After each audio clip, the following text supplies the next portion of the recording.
భరత్చంద్రాచారి, congrats. నేను collector మాట్లాడుతున్నా. I'm very happy. First నీదే చూసా రిజల్ట్. వెరీ గుడ్ అన్న, మంచిగా వచ్చినాయి మార్కులు. చాలా అద్భుతంగా కష్టపడ్డావు. మధ్యలో డ్రాప్ అవుట్ అయినా ఏదైనా మంచి ఆత్మవిశ్వాసంతో చదివినావు, పాస్ అయినావు మంచి మార్కులతో. 73% కదా. Very good, congrats.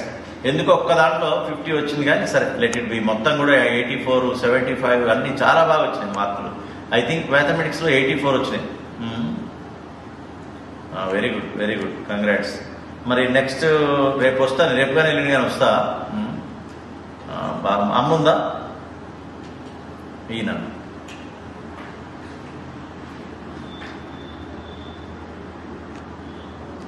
అమ్మా, నమస్తే తల్లి. కంగ్రాట్స్ అమ్మా, బాగా చదివిండు భరత్చంద్రాచారి. 73% వచ్చిందంటే డిస్టింక్షన్ వచ్చింది.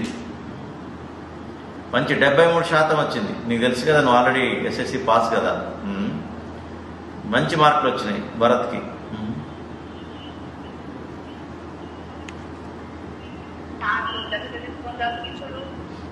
అదే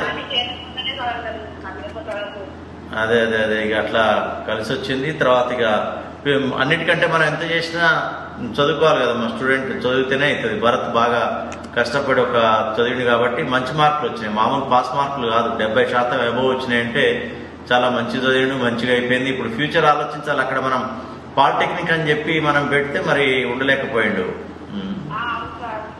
భరత్కి ఏమో ఒకసారి అడుగుదాం.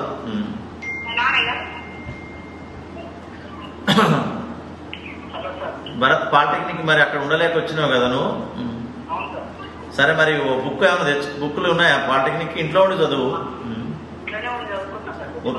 బుక్ చెప్పినా, ఓకే రైట్. తర్వాత ఐటీఐది కూడా మాట్లాడినా. మరి నీకు అదంటే ఇది, ఇదంటే ఇది, కానీ ఐటీఐ చిన్న కోర్స్ అయిపోతుంది. పాలిటెక్నిక్ చేస్తే ఇంజనీరింగ్ చేయొచ్చు. తర్వాత IIIT బాసర్లో కూడా అప్లై చేయమను. చూద్దాం దాంట్లో మరి పర్సంటేజ్ కవర్ అయిపోయి వస్తే ఇక అదృష్టవంతుడి. రేపు కానీ ఎల్లుండి కానీ వస్తా. All the best. Very good, done. Thank you.